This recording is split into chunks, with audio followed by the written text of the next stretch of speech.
Je vous invite à vous abonner et à déclencher la petite cloche des notifications puis de cocher sur l'onglet Toutes pour recevoir une alerte lors de la publication de nos nouvelles vidéos.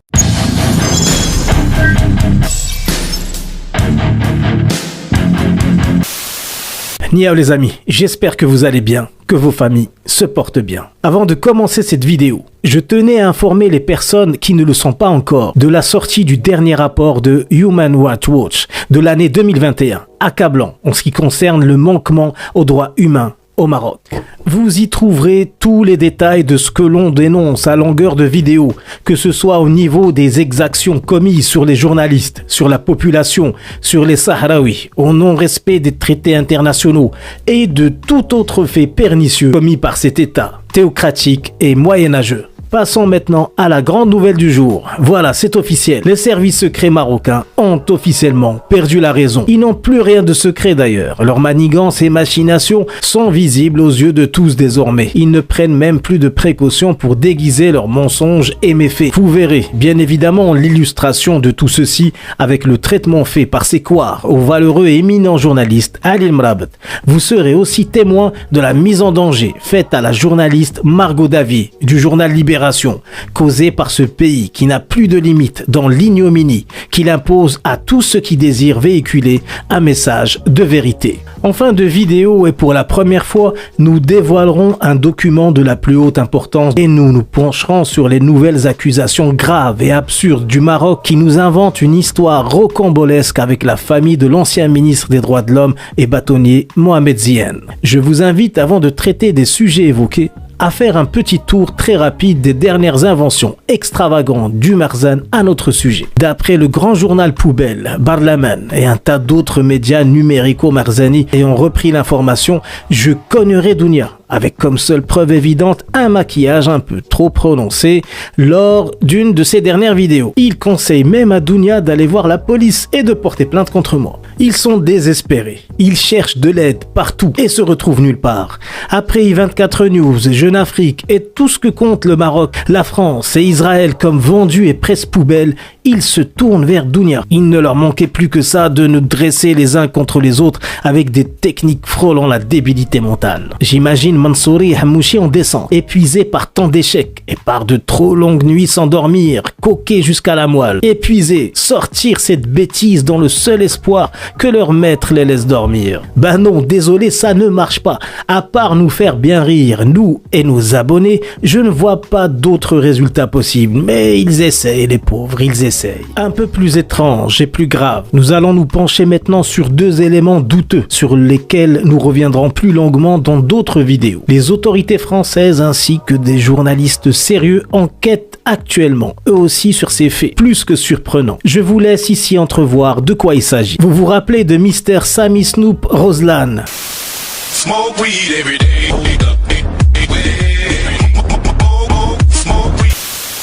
Oui, celui qui veut nous jeter en dehors du territoire français et qui nous harcèle, diffame, aimant un autre sujet depuis quelques semaines et qui apparemment veut porter plainte contre nous pour des raisons ô combien fallacieuses et imaginaires. Ce rigolo personnage se retrouve en interview dans l'un des plus grands journaux de diffamation marocain, Haddar. D'ailleurs, c'est la seule interview qu'il ait faite à notre sujet. Pour faire le point sur la diffamation, le mensonge qu'il véhicule sur nous, ce personnage n'assurait-il pas un service après-vente de l'agenda prévu par le Marzan à notre rencontre? N'applique-t-il pas simplement les termes d'une commande, d'un contrat pour saper notre réputation et donner de la matière à des dizaines de presses aux ordres pour nous salir avec les arguments fallacieux de cette pseudo-association? Seule la justice nous le dira très bientôt. Encore un sujet soumis à la justice et à l'enquête de journalistes sérieux français. Que fait le directeur de l'OFI, l'Office français de l'immigration et de l'intégration, Monsieur Didier Léchy, dans le plus grand et célèbre journal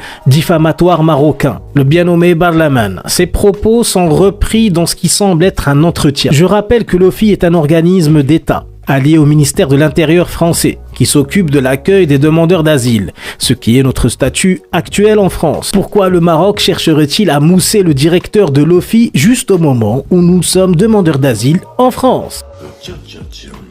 J'ai ma petite idée et pas mal de documents et preuves qui devraient créer un séisme médiatico-politico-judiciaire. Mais je ne peux rien dire pour l'instant. attendant que les différentes enquêtes arrivent à leur terme pour qu'on puisse avancer sur ce dossier explosif. Voilà, après cette petite introduction nécessaire, cette mise à jour nous concernant, nous pouvons entrer dans le vif de notre premier sujet, l'attaque du Maroc sur les journalistes Ali Mrabat et Margot Davier du journal Libération. Margot Davier, qui n'est ni marocaine ni militante anti-Mohamed VI, a pourtant fait les frais d'une grave mise en danger de la part de la police politique marocaine à travers sa presse poubelle. Nous commençons à nous habituer à ce que la dictature marocaine attaque ses opposants, mais à ce que ces mafieux s'en prennent d'une manière aussi dangereuse à une journaliste française pour le simple fait d'avoir fait son travail sérieusement et en faisant un dossier sur nous, c'est une première. Ces malfrats, dans un article diffamatoire à son encontre, lui inventent une vie comme ils le font avec nous et publient son adresse, ou plutôt l'adresse de ses parents comme elle nous l'a confirmé. Ils ont osé publier la localisation exacte de l'appartement de ses parents. Nous espérons très sincèrement que Margot Davier portera plainte contre ces personnes qui n'ont plus peur de rien. Il suffit maintenant de parler au couple Filali pour être mis en danger, harcelé et diffamé. Ça, c'est le signe clair que le Maroc veut donner à tous les journalistes français. De peur que notre médiatisation prenne de l'ampleur et que nous révélions encore plus à quoi ressemble cette dictature inhumaine, ils promettent la terreur aux journalistes pour qu'ils ne s'approchent plus de nous. Ils leur font la promesse de publier leur adresse et de les insulter dans leurs médias. Après leur tentative vaine de salir notre réputation dans de ridicules sous-médias à la réputation putride et puante, les voilà qu'ils s'en prennent directement aux journalistes sérieux et mettent gravement leur vie en danger. On attend une réaction du parquet de Paris. Ceci est intolérable qu'un pays vienne faire sa loi en France sans qu'il n'y ait aucune réaction à cette ingérence mafieuse. En tout cas, la journaliste Margot Davier a tout notre soutien et celui de tout un peuple avec lequel, malheureusement, elle subit aujourd'hui, malgré elle, une partie de ses souffrances à travers cette attaque injuste et criminelle. Passons maintenant au cas de Ali Mrabat, actuellement le plus grand journaliste marocain en exercice. Ce n'est pas moi qui le dis, mais des dizaines de prix internationaux qu'il a accumulés lors de sa grande carrière et sa réputation internationale qui le précède. Bien qu'ayant été une proie du Marzen par le passé, avec un emprisonnement arbitraire et une interdiction de travailler dans le territoire marocain de 10 ans. Le voici désormais harcelé, une fois de plus persécuté par le Marzen pour le simple fait de faire son travail de journaliste. De par ses prises de position contre toute forme d'autoritarisme du régime marocain, nous voyons là un certain regain d'agressivité exponentielle du Marzen, depuis qu'il traite d'une manière objective et journalistique des cas de certains opposants sérieux au régime marocain. Cela a commencé avec le célèbre dissident Mohamed Hajib, que son enquête neutre et juste sur le sujet a dû causer pas mal de nuits blanches à monsieur Hamouchi et Mansouri. Récemment, le débunkage du cas de Zakaria Moumni, dont Ali Mrabat a rétabli toute la vérité à son sujet dans une enquête journalistique approfondie que vous pouvez retrouver sur sa chaîne YouTube, où il a réduit en miettes tous les plans de la police politique marocaine pour salir la réputation du célèbre opposant et ancien champion du monde de kickboxing basé au Canada. Des années de travail à la poubelle. Nous concernant, Ali Mrabat ne cesse sur ses réseaux sociaux de démonter tous les mensonges à notre encontre, une sorte de décodex anti-Marzani qui ne laisse rien passer. Nous avons eu le privilège d'une publication sur Middle East Eye, ou plutôt d'une enquête de fond nous concernant, rétablissant la vérité sur notre cas pour le grand public, après avoir été sali ces dernières années quotidiennement par des articles diffamatoires, injurieux, des accusations fallacieuses et autres méthodes exécrables qu'emploie le Maroc pour tenter de nous anéantir. Nous lui en sommes bien évidemment reconnaissants d'avoir fait à l'époque le premier vrai article journalistique nous concernant, même si cela n'a pas été sans conséquence pour ce valeureux journaliste. Aujourd'hui, avec tout ce qui a été dit précédemment, mais aussi à l'annonce d'un nouveau document journalistique qui va sortir à notre sujet avec des révélations fracassantes, fait que Ali Mrabat est officiellement mis en danger par le régime marocain. Le syndicat national de la presse marocaine, le SNPM, accuse le journaliste de servir des agendas étrangers, ce qui est bien évidemment un appel aux autorités sécuritaires de faire leur travail, c'est-à-dire l'arrestation de Ali Mrabat une fois qu'il mettra les pieds sur le territoire chérifien. Il est bien légitime dans ce cas de se demander si ce ne sont pas les autorités marocaines qui ont soufflé à la SNPM de dire ce qu'elle dit et de faire ce qu'elle fait. On n'est pas loin là du paradoxe de l'œuf et de la poule. Qui a fait quoi en premier? Qu'importe, le résultat est le même. Comme tout le monde sait, au Maroc, on n'emprisonne pas les voiliers libres pour ce qu'ils disent, mais on leur invente toujours un panel de fausses accusations pour les condamner. Car dans la loi marocaine, la liberté d'expression est totale. Mais ce qu'ils ne disent pas, c'est que l'imagination des procureurs et juges pour inventer de fausses accusations est aussi sans limite. Comme le rappelle très justement Ali Mrabat, c'est bien la première fois que ce syndicat de journalistes marocains profère de telles accusations envers un confrère. Et le plus étrange, c'est qu'ils osent parler d'un journaliste qui pratique son travail en dehors du Maroc. Étant citoyen espagnol, il est plus logique que le journaliste rende des comptes s'il en a à rendre à un syndicat espagnol qu'à celui d'un autre pays dont il n'est plus résident. Mais voilà, d'après le modèle de citoyenneté qu'offre la dictature alawite, nous restons des sujets du roi, des esclaves, ad vitam aeternam, quoi que nous fassions, où que nous allions. Force à Ali Mrabat, Margot Davier, courage à tous les vrais journalistes qui font leur métier, sans peur, assumant les risques, car il est clair que le danger est toujours présent pour ceux qui font leur travail honnêtement. La mort peut être au bout d'un reportage et certains sacrifient leur vie pour éclairer la société de la vérité que d'autres veulent cacher à tout prix. Avant de divulguer des documents jamais dévoilés de la DGSN, je tiens à évoquer avec vous, chers amis, une nouvelle accusation du Maroc contre nous qui se fait à travers un de ces nombreux journaux poubelles. Comme beaucoup d'entre vous le savent, le fils de Mohamed Zihen, Nasser Zihen, est emprisonné pour une peine de 3 ans et demi pour avoir vendu, d'après la dictature moyenâgeuse marocaine, des masques anti-Covid dangereux pour la santé. Rien que ça. On nous accuse, Dounia et moi-même, dans cet article diffamant et mensonger, d'être les grossistes, les fournisseurs ayant vendu les masques à Nasser Zihen, qui, je le rappelle, nous ne connaissons pas, n'avons jamais vu. Donc ceci, d'après eux, expliquerait pourquoi nous avons invité tant de fois l'ancien ministre et bâtonnier Mohamed Zihen sur nos chaînes. Par pure vengeance, paraît-il, contre le Maroc, qui aurait détourné nos plan machiavélique de business fructueux. Encore une fois, nous voyons l'ignominie d'un État qui n'a aucune limite pour inventer de fausses accusations à ses citoyens, pour les envoyer en prison le temps qu'elle jugera nécessaire. Oui, encore une plainte absurde, comme ils nous ont habitués, concernant les dissidents et journalistes, me direz-vous. Mais là, le problème est bien plus grave en ce qui concerne Nasser Zihen. On a emprisonné le fils pour détruire le père. Une vengeance indirecte, un sadisme rarement atteint dans les dictatures où les attaques se font généralement de front.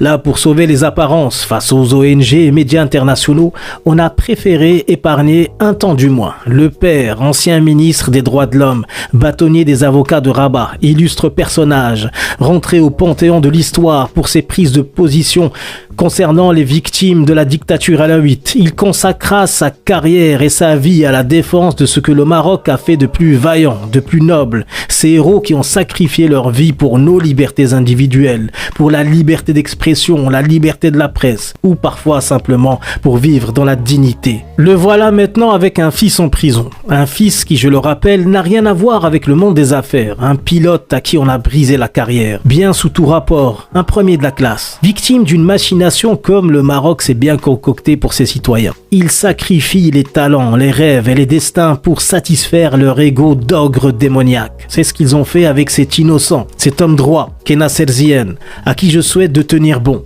Et s'il écoute cette vidéo, qu'il soit rassuré. Il est devenu un martyr, un héros de la cause que nous défendons tous. La liberté, la justice, la démocratie. Son nom restera à jamais celui d'une victime emblématique de cet État inique. Il sera cité dans les livres d'histoire quand nous étudierons les raisons de la chute de cette famille mafieuse qui gouverne le Maroc. Voyons que le noble avocat Mohamed Zihen, que l'on nomme aujourd'hui le Nelson Mandela marocain, résistait et criait haut et fort son indépendance, que l'incarcération de son fils l'a rendu encore plus vif et continue toujours et encore plus fort à dénoncer le pillage du pays par le dictateur. La police politique n'eut d'autre choix que de le poursuivre pour un chef d'accusation fallacieux et complètement aberrant. Je vous épargne les détails de ces accusations. On est entre le dégoût et l'éclat de rire. On consacrera une vidéo très spéciale et très bientôt à ce sujet. Je ne vous en dis pas plus. Avant de conclure cette vidéo, je vous laisse découvrir les documents spéciaux de la DGSN qui ont été soumis à Maître Mohamed Zihen lors d'une garde à vue. Il devait se justifier de ses interventions lors de nos émissions à Dounia et moi-même. Comme vous pouvez le voir, nos émissions ont été retranscrites à la lettre. Des heures de vidéos ont été mises sur papier, mot à mot. Le brave avocat répondit lors de sa garde à vue qu'il n'avait rien à rajouter à tout ceci. et que tout ce qu'il pouvait dire sur le sujet, il l'avait déjà abordé au moment de son passage chez nous. En voilà une réponse courageuse qui honore ce personnage désormais illustre. Il n'accepte plus que des gens discutent et parlent librement. Ils veulent museler tout le monde, emprisonner toute voix libre. Venir sur nos chaînes, faire une interview est devenu un acte apparemment répréhensible. Pire encore, tout journaliste, même étranger, nous approchant est directement menacé. Et pourtant, nous essayons de pratiquer notre métier de journaliste, de youtubeur le plus honnêtement possible, de la manière la plus professionnelle qu'il soit. Mais non, tout ça ne les intéresse pas. On condamne, on emprisonne, voilà ce qui compte à leurs yeux. Si possible, ils essaient d'y mettre les formes. Si ça passe pas, c'est pas grave. Ils inventent, ils diffament, ils se disent qu'à force, ça finira bien par passer. Nous profitons de cette vidéo pour souhaiter tout le courage et la santé à Mohamed Ziane, à son fils Nasser Ziane, ainsi qu'à toute sa famille. Et à toutes les familles de dissidents au Maroc qui souffrent de douleurs insoutenables causées par le manque de leurs proches enfermés injustement. Pour agir concrètement sur ce sujet selon nos moyens, je vous promets une grande série de vidéos sur ma chaîne sur les prisonniers politiques pour rendre hommage mais aussi justice à ces héros, ces nouveaux standards de l'honneur et de la dignité, ces hommes qui sont devenus la fierté de tout un peuple. Merci les amis d'avoir suivi cette vidéo. Vous pouvez maintenant reprendre une activité normale et n'oubliez pas que seuls nos efforts communs feront la révolution de demain. Force et honneur.